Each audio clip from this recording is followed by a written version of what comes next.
The day I watched my boss present my idea and smile like it was his was the day something broke inside me. I sat in the front row, hands still shaking from the coffee I hadn't finished. He clicked my exact slide, the same phrase I had written at 2 a.m., the same sketch I had pinned to the whiteboard in my office. My voice was in my head, the voice I used to explain it to him in the hallway, but his mouth spoke the words. People clapped. He took a slow bow. My chest felt hollow. I had trusted him. He had leaned over my desk weeks ago, eyes bright, asking for details. I had given him everything. Now he was taking applause. I stood without thinking. My chair scraped loud. He looked at me with fake surprise, like I had interrupted practice. "Ruth," he said, voice sugary. "Glad you could make it." I wanted to vomit. The CEO smiled like a hunter with a trophy. The product name was mine. The patent sketch at the end of his presentation was mine. He said, "This will make millions." I felt a hot, unbelievable rage and a cold, sinking shame. How did he do this? How could I let it happen? I walked out before I could scream. I left the presentation room and found the stairwell, damp with recycled air in my failure. My knees trembled. I pressed my back to the concrete and slid down until I was sitting on the cold floor. I tried to replay the meeting where I had told him everything. He had been encouraging, nodding, asking clever questions that made me think he cared. I remember the small smile when I sketched the pattern on a napkin. I remembered his hand on the napkin, the casual, "I'll take a look." I should have taken a picture, logged an email, done something. We had made jokes about trust, about team spirit. My trust had been a credit card he maxed out. I felt small and foolish. But under the shame, something else stirred, sharp and cold. Not cruelty, exactly. Firmness. The thought came and wouldn't leave. He had used me because he could. No one sees greed for what it is until it hits them. I pulled out my phone. I had to act. But what could I do? There were lawyers, papers, and a company machine that protected the powerful. I wiped my face and stood up. I would not be erased. Not without a fight. Back at my desk, the office hummed like a beehive. People whispered around me with polite smiles, like the news had exploded but they wanted to be kind. I sat down and opened my laptop. My hands were steady now. My plan needed facts. I dug through my email, calendar invites, timestamps, anything to prove the idea had been mine first. There it was, a draft email I had sent to my boss 3 weeks ago with the napkin photo attached. Time-stamped. I felt a flash of hope. Then I opened the internal memo calendar. The patent filing he had shown was dated yesterday, filed under his name. I printed the email. I copied the napkin photo to 3 locations. I made a folder called Proof. The file names were plain, factual. My boss's team knocked on my door, smiling with that practiced office cheer. "Are you okay?" they asked. I lied. I told them I was fine. Inside, my plan spun like a clock. I would need witnesses, more timestamps, and someone who owed me more than he did. I couldn't rely only on law. The company favored him. I needed leverage, something public, something undeniable. I thought of the local tech blog that loved underdog stories. If I could make a version of a story public without breaking rules, hairline cracks might appear in his fortress. That night I went to a cafe with my folder and my notebook. The barista recognized me and offered a sympathetic smile. I wrote down every meeting, every casual conversation, every small detail that tied me to the idea. The napkin, the midnight sketches, the whiteboard brainstorming sessions, my prototype code. I sketched a timeline like a detective. Each entry had a time and a witness name. I avoided the banned list of names in my head.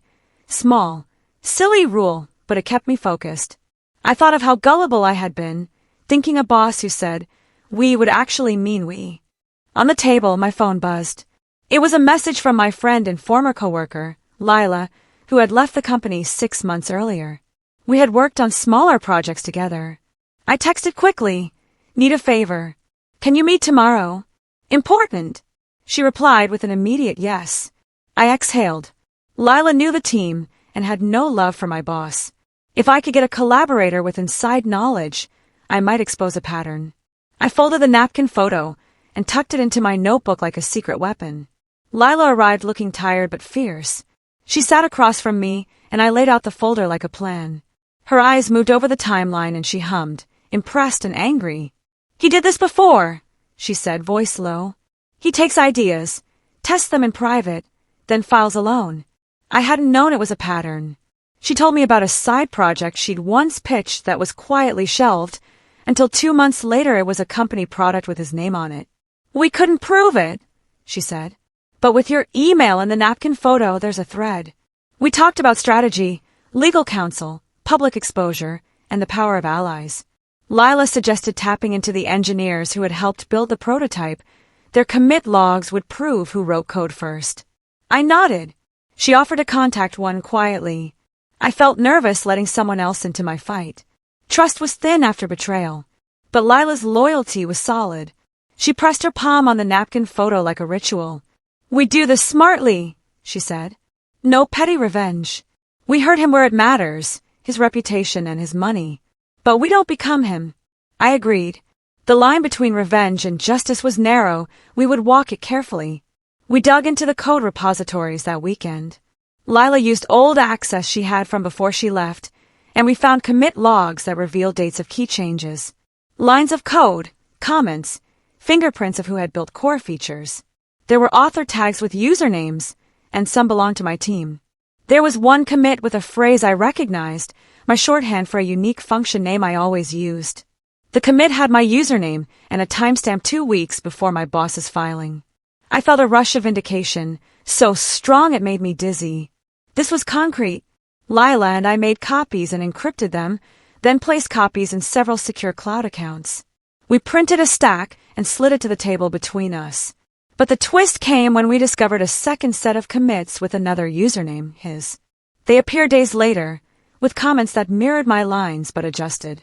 It was like watching an echo copy your homework and change enough to claim it. I realized he had quietly merged our work into a product branch and then filed the patent. Lila's face hardened. "We need an expert," she said, "and a plan to go public without burning bridges too soon." I wanted to call my boss out then. Instead, I set up a secret meeting with an intellectual property lawyer recommended by Lila.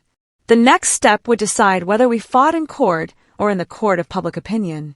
The lawyer was a brisk woman named Priya, sharp, efficient, and unsentimental.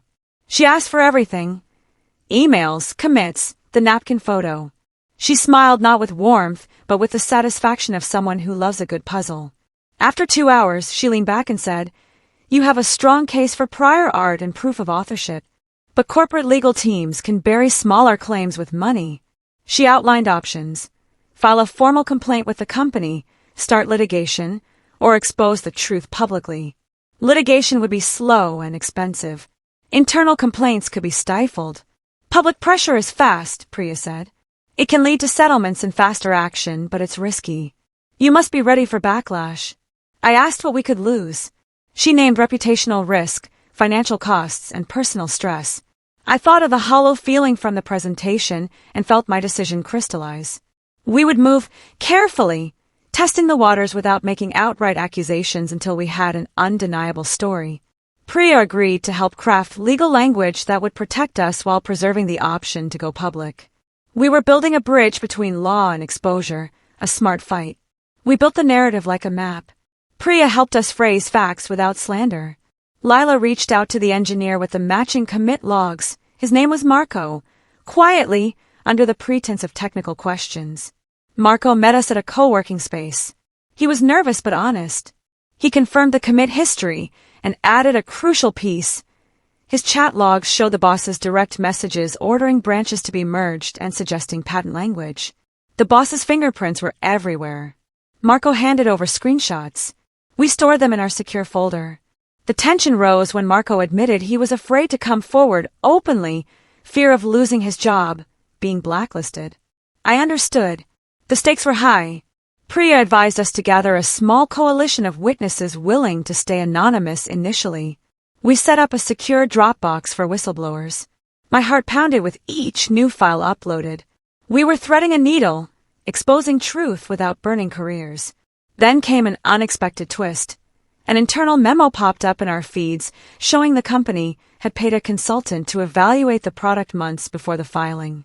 The memo listed dates that matched my napkin timeline. It was proof the company had known about the idea and still filed under the boss's name. The puzzle pieces fit together. Rage shifted into strategy. We prepared for a controlled release. Priya drafted a careful statement outlining facts and requesting an internal investigation. Lila suggested we offer the company a choice: correct the filing and credit me, or face a public disclosure. I hesitated. Did I want my name on a headline? But justice required visibility. We set a deadline. In the days before, small things began to happen. My boss walked past my desk with exaggerated cheer as if nothing was wrong. He sent a memo about teamwork, draping himself in the language of cooperation. People in the office began to ask quietly if I was going to handle it. My inbox is filled with vague offers of support and thinly veiled warnings. I felt watched. The night before the deadline, I found an anonymous note slipped under my door. Walk away. It's not worth it. The handwriting was stiff. Fear rose, but something else hardened like concrete beneath my skin. I was not walking away. If he wanted a fight, I'd give him one with rules. I sent the statement to the company's compliance email with red receipts enabled and copied Priya. Then I waited. The company responded fast, too fast. A formal email thanked me for raising concerns and promised a full review. Their legal team asked for my cooperation and asked that I refrain from public statements. It read polite, but it was a stalling move. Priya said this was expected. The next twist was more personal. My boss called me into his office. He sat behind his desk like a man about to grant a favor. He smiled and said, "Ruth, I never meant to hurt you. Let's settle this quietly. We'll credit you on the next release and give you a bonus." He had that slick tone as if recompense could erase the theft. I looked at him and felt something cold and precise. I remembered the napkin, the commit logs, Marco's screenshots, the memo. "I want my name on the patent," I said. He blinked as if I had asked for the moon. "Patents are company property," he said smoothly. "But we'll credit you in the release." I shook my head. "I want the patent corrected. And I want a public acknowledgement." He paled for a fraction of a second. Then he offered another angle, a promotion, moving me to a different team. It smelled like exile. I refused. He leaned forward. "Think about your career, Ruth." I walked out. The game had turned personal for him. That meant danger and an opening. After I refused his offers, the atmosphere shifted. Meetings where I used to be included suddenly left me out. My inbox saw fewer messages. Rumors started about my performance, about how I couldn't work well with others. Someone suggested I was difficult. It hurt, but it also proved we were getting under his skin. Priya warned this was classic. Smear the whistleblower. I saved everything. Performance reviews, messages, anything that could show my work quality. Lila helped by circulating subtle reminders of my contributions within the engineering team. Marco backed us publicly to a small circle, and a junior developer, Anna, quietly handed over a copy of a draft README with my name on it.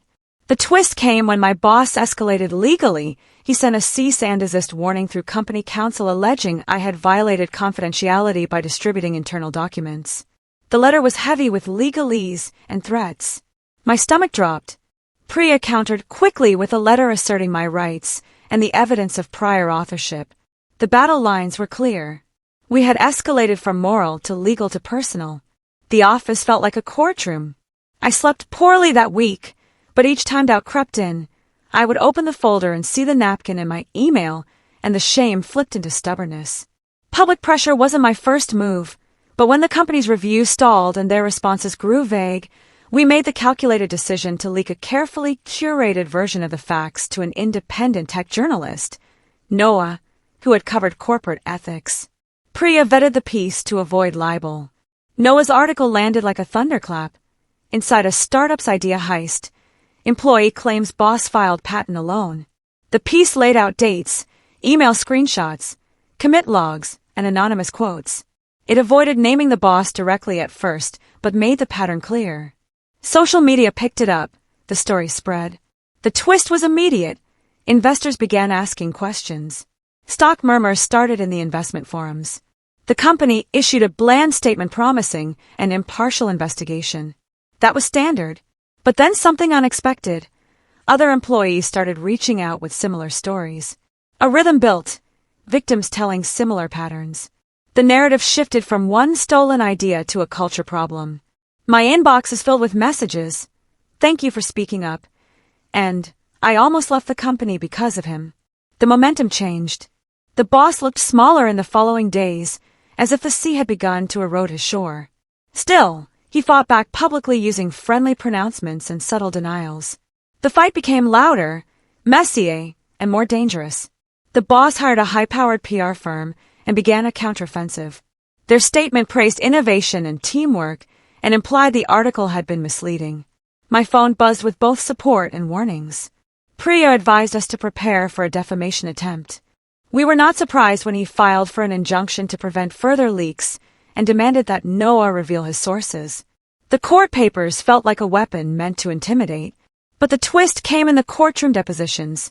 The company's own internal audit had logged access to my email thread from a day that matched my original draft. That log couldn't be spun away.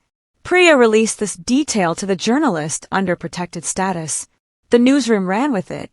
Shareholders demanded transparency. A small board member, newly alarmed, asked for an emergency meeting. The boss's smile slipped. He sent me a terse email. "We should talk." I understood the move. He wanted to neutralize me before more damage. But I had momentum behind me now. I had allies, files, and public sympathy.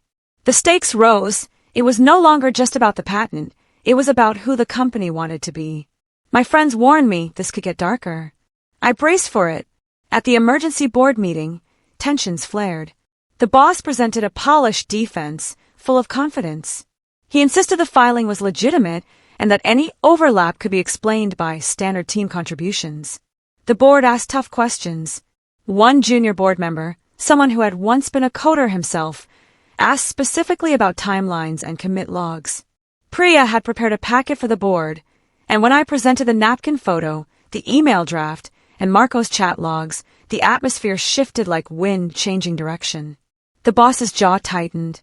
He argued that corporate filings were complex, and that his name on the patent was a normal administrative step. But the board member's face told a different story. Then came a twist. The investor who had originally backed the boss's idea called in and said he had never been shown the full pitch, only a demo after the boss claimed credit. The investors began to see risk. One influential backer asked for an independent external counsel to investigate the patent chain. The board agreed. Suddenly, the boss's position looked precarious. He left the meeting with a polite smile that didn't reach his eyes. I felt relief, but I also felt fear. People who feel cornered can be unpredictable. Just when I thought we had momentum, a new blow landed. My boss began a smear campaign on social media through anonymous accounts, fabricated stories about my anger issues, and insinuations I had leaked confidential code for personal gain. The comment sections are filled with bile. Someone hacked my personal blog and left nasty messages. I felt assaulted on every side. Priya moved quickly, filing counterclaims and working with platforms to remove false content. Lila and Marco publicly refuted the claims with facts. The twist that saved us came when one of the anonymous accounts made a mistake. It used language that matched a previous internal memo the boss had authored. A digital forensic expert confirmed the phrase usage. The smug anonymous army unraveled. When the evidence tied back to internal servers, the company could no longer pretend it was merely a public rumor. The board was forced to acknowledge they were dealing with more than a media spat. The PR firm recommended distancing from the boss. His threats seemed less credible now that truth kept surfacing. Still, the personal attacks took a toll. My friends rallied around me. The fight had become emotional as well as legal. Then came the quiet twist that changed everything. The product launch slipped. Investors called for a delay after the scandal. The boss, who had once boasted about millions, found deadlines slipping through his fingers. I felt a complicated thrill. I did not want anyone to suffer, but I wanted fairness. Priya suggested we propose a mediated settlement where the company would correct patent records, issue a public correction, and provide fair compensation. It would look like a clean end. But when the board approached him with that option, he refused. Pride, or fear of admitting wrong, made him double down. He filed a countersuit alleging the article had defamed him. The twisted part was that this move might have been a bluff, a risky attempt to frighten us into silence. But it backfired. The more he tried to bury the truth, the more light we shone. New witnesses came forward. A former executive, Olivia, provided internal meeting notes showing he had repeatedly presented ideas as his own. Each new file made his position weaker. The company finally put him on leave pending investigation. He left the office with a box, face taut. I watched him go and felt both pity and relief. The battle wasn't over, but the tide had turned. While he was on leave, the investigation deepened. Priya negotiated for access to more files and interviews. We discovered a pattern of appropriation across multiple projects. The twist was that he had used small gestures of mentorship to coax people into revealing breakthroughs, and then he stole them. The company's HR had missed it because the methods were subtle. This revelation caused ripple effects. Teams reevaluated their histories. Some employees felt betrayal and anger, others relief that someone had finally been caught. The board faced pressure to act decisively. Our lawyer pushed for a public settlement that would include amending patents, giving me authorship credit and compensation. Negotiations were tense. The boss, meanwhile, made a last-ditch private offer to me: sign a confidentiality agreement and accept a large sum to go away. It smelled like an attempt to silence me before the board could discipline him. I turned it down. It was tempting, security after months of stress, but accepting would let him win. I wanted the record corrected, not a hush. I told Priya I wanted the truth on paper. She respected my choice. We prepared for the settlement hearing. The settlement hearing was surreal. The room smelled of polished wood and old money. Board members filed in and sat with solemn faces. My documents were organized in folders with sticky notes. Priya sat beside me like a shield. The boss appeared exhausted and unreadable. Instead of a courtroom, it was a negotiation that might change lives. Priya presented evidence: emails, commits, memos, and witness statements. The firm's outside counsel argued for a private settlement. There was long silence. Then the lead investigator recommended a settlement that included amending the patent, issuing a public acknowledgement of my authorship, and financial compensation for damages. The boss objected bitterly, claiming he had simply assembled the final product. But when Marco and Olivia gave live statements confirming the pattern, and when a forensic expert testified that the commit history showed my authorship, his counters fell flat. The board voted. They chose reputation over blind loyalty. The twist felt like justice. My name would be added to the patent, there would be a public statement, and the company would fund a donation to a Women in Tech scholarship in my name. I breathed and felt lightness I hadn't known in months, but also a sobering reminder: change had been won with effort and risk. The public announcement hit the news cycle with measured headlines. The company released a statement acknowledging errors in filing and naming me as a co-inventor. The boss resigned before formal termination. I felt vindicated and oddly fragile. People congratulated me, but none of their words could erase the months of doubt and stress. Lila hugged me until I laughed and cried at once. Marco and Anna came to my small celebration. Priya's parting words were firm: you did right. This isn't just your win, it sets a precedent. I felt the weight of that truth. The twist that followed was quieter. Some colleagues reached out to apologize, sharing stories of their own silences and rationalizations. There was a small, bittersweet reconciliation with a few coworkers who admitted they had seen signs but said nothing. The boss's reputation was gone. But the company still lived on, and I had to decide whether to stay in that environment or move on. I had thought revenge meant ruining someone. Instead, it felt like reclaiming integrity. I needed time to decide my next chapter. I took a leave of absence to breathe. The world seemed odd, normal yet new. Friends took me out, and I slept for days. But rest brought reflection. What have I learned? That trust needs guardrails. Those systems favor power unless people act. That revenge wasn't about hurting him, it was about fixing a wrong with dignity. The twist came in an unexpected phone call. An entrepreneur I had admired reached out after reading the article. He offered me the chance to consult on a project, an opportunity to build something with fair credit and ethical leadership. He had been watching the scandal and admired how I handle myself. I felt flattered and wary. Part of me wanted to stay and change the company from within, build better policies, mentor young employees. Another part wanted to leave and shape something new. I visited the office once, collected a few personal items, and saw the blank space where his desk had been. It looked like a crime scene. I realized I needed a new path that honored my work. The twist of opportunity made me hungry again, this time to create under my own rules. I chose to accept the consulting offer part-time while building a side project. The new project was a small product meant to help teams log idea ownership with easy timestamps. It felt like a small armor for the next generation. I worked with the entrepreneur and a tiny team of honest coders. The twist here was sweet. Designing the tool, I used the very lessons I'd learned: clear records, transparent crediting, and easy access for junior members. The prototype gained attention from ethical tech forums. Meanwhile, the company offered me a settlement check and a non-disparagement clause. I accepted on the condition that the company would fund the scholarship and commit to better idea protection systems.